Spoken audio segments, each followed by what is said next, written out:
तर याच्यामध्ये समजा 3 भाऊ बहीण भावन म्हणणे दोघे तिघे जण, त्यात 2 बहिणी आहेत आणि 1 भाऊ आहे. आता ह्याच्यामध्ये असणार आहे त्यात बहिणीचा हक्क कसा असतो? आता एकतर स्वकष्टार्जित मिळकत असेल आणि जर मृत्यूपत्र केलं नसेल वडिलांनी, तर त्यांची मुलं, म्हणजे मुलांमध्ये मुली पण येतात आणि बायको, आणि हिंदू पुरुषाची आई ही क्लास 1 एअरमध्ये येते. म्हणजे हे काय बऱ्याच वेळा लोकांच्या लक्षात येत नाही की लोकांना वाटतं माझी फॅमिली म्हणजे माझी बायको आणि माझी मुलं.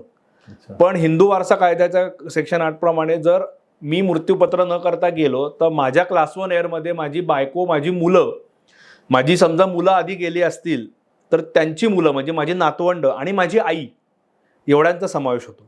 त्यावेळेस जर मृत्यूपत्र केलं नाही तर आत्ता तुम्ही जी केस सांगितली उदाहरणार्थ, त्याच्यामध्ये माझी मुलं आणि माझी बायको यांना समान हिस्सा मिळेल.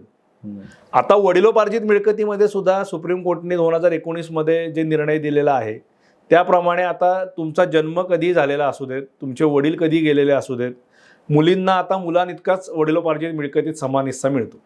त्याला अपवाद त्यांनी दिलेले आहेत की बहुतेक तारीख माझी कमी जास्त होईल पण 31 डिसेंबर 4 याच्या आधी जर रजिस्टर्ड वाटपाने किंवा रजिस्टर्ड ॲग्रीमेंटनी, म्हणजे खरेदी खत, हक्कसोडपत्र, बक्षीसपत्र यांनी जर मिळकत ऑलरेडी ट्रान्सफर झाली असेल तर मग त्या मिळकतींमध्ये बहिणींना हक्क मिळत नाही.